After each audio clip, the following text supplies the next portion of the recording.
The Storyteller presents Jack and the Beanstalk.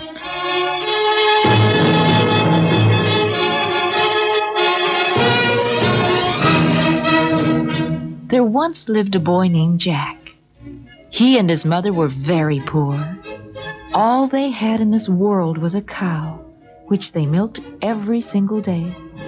Every day after milking, she would say to Jack, "Take the milk into town, sell it to the general store, and bring back the money to me." This money was all they had to buy the things they needed for their food and clothing. One morning, the cow stopped giving milk, and Jack said, "Mother, the cow has run dry. We will have to sell her." "Then sell her and bring home the money." So Jack went to town to sell the cow in the market. On the way to town, he met an old man. "Good day, young man. What a fine cow you have there. Do you want to sell her?" "Yes, sir. Do you want to buy her?" "I do." "How much money are you going to give me?" "Oh, I have something much better than money." He showed Jack 5 beans and told him they were magic beans. At first, Jack did not want to trade the cow. But then the old man told him that the beans would grow very big in one day and bring a lot of money. So Jack agreed. The old man took the cow and gave Jack the magic beans. Jack ran home to tell his mother the good news. Mother, look what I got for our cow." "You are a good boy, Jack. Now give me the money." Jack showed her the beans, and his poor mother became very angry. She went to get a paddle to punish him. "Mother, but they are magic beans." But his mother would not listen to him. She spanked him, threw the beans out of the window, and sent Jack to bed without supper. He was a very unhappy little boy. The following morning, when Jack woke up, the room looked funny. The sun was shining through one window, but the other window was full of green leaves. Jack ran to the window. What a surprise! There, outside in the yard, was a great big beanstalk. It reached all the way up into the sky. Jack now knew that they were really magic beans. He ran outside and jumped onto the beanstalk and started to climb up the beanstalk.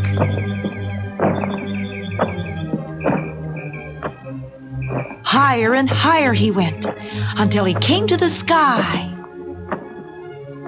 There he saw a long road that seemed to go on and on. Jack started to walk. He walked and walked until finally he came to a very large house.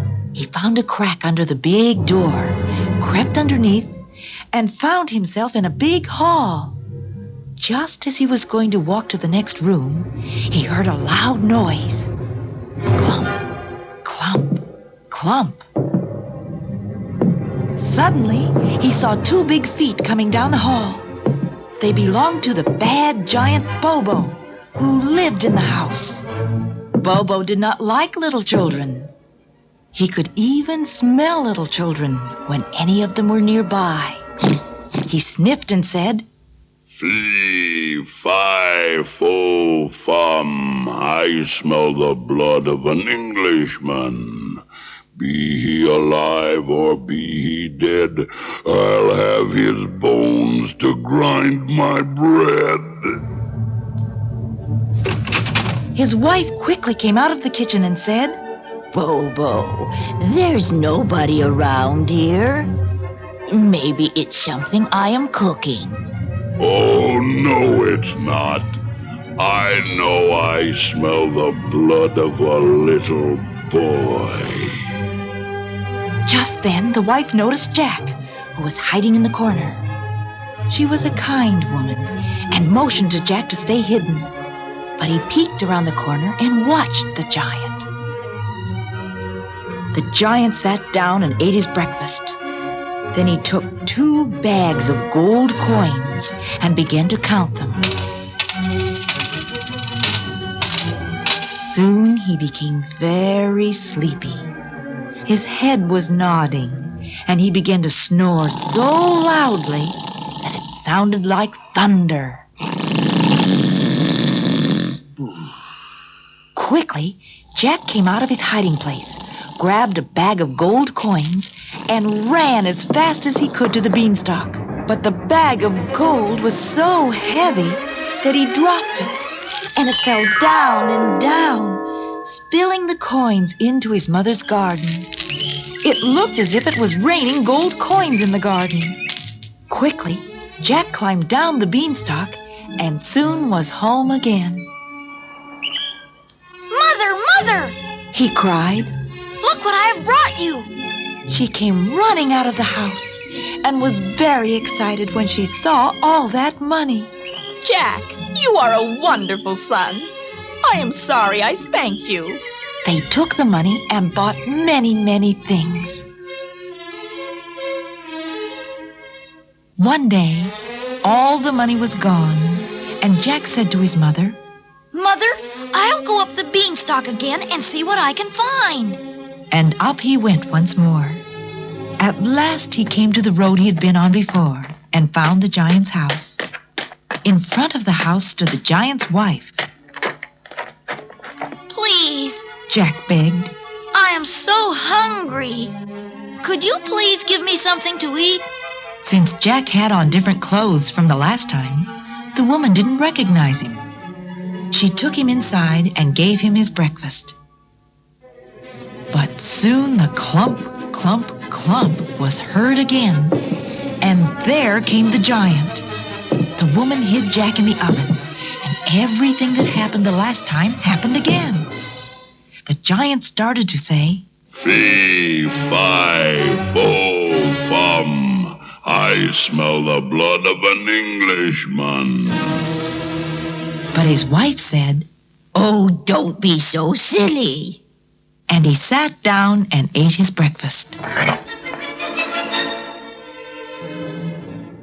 After breakfast, he said, Woman, bring me my hen that lays golden eggs. She brought him the hen, and the giant said, Lay! The hen laid a sparkling golden egg. The giant became sleepy again, and his head began to nod. Soon he was snoring so loudly that the house was shaking. Jack jumped out of the oven, grabbed the hen, and started running. But the hen was so surprised at being suddenly taken away that she started to cluck and woke up the giant. Wife, what did you do with my hen? But Jack just kept on running and quickly climbed down the beanstalk. Mother, look what I got this time. He showed her the hen and said, Lay! Promptly, the hen laid another golden egg. They had money again, but Jack just could not forget about the beanstalk. One day, he decided to go up again. When he got to the giant's house, he became a little frightened. What if they recognized him? But the giant's wife was very friendly. She fed him again, and when the giant came, she hid him in a copper pot. The giant said, Fee, fi, fo, fum, I smell the blood of an Englishman. There you go again, smelling things that are not there. Eat your breakfast, dear. So the giant sat down and ate his breakfast. Jack watched him from under the lid of the copper pot. After breakfast, the giant said, Woman, bring me my magic harp. She brought him the harp and set it on the table. The giant barely touched the harp when it started to play. The music was so beautiful, it filled the whole room with sound like the ripple of a stream. At last, the giant became sleepy. His head nodded, and he snored again very loudly. Quick as a wink, Jack jumped out of the pot, crept over to the table, and climbed up the table leg. Quietly, He grabbed the harp, but as soon as he touched it, it started calling out, Master! Master! and woke up the giant. He could just see Jack running around the corner with the magic harp. The giant ran after him, but he had eaten so much breakfast that he could not run as fast as Jack. The harp kept calling, Master! Master! Jack climbed down the beanstalk, and the giant followed. He was so heavy that the beanstalk swayed from side to side as if it would break. When Jack got to the bottom, he took an axe and quickly chopped down the beanstalk.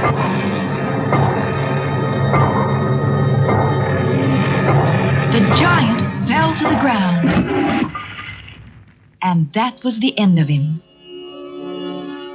Then Jack showed his mother the magic harp.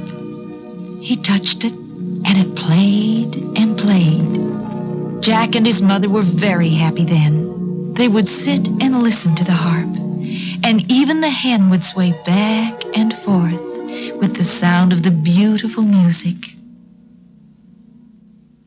One evening, they heard a loud moo outside, and there was the cow Jack gave away for the magic beans. She had come home to stay, and they all lived happily ever after.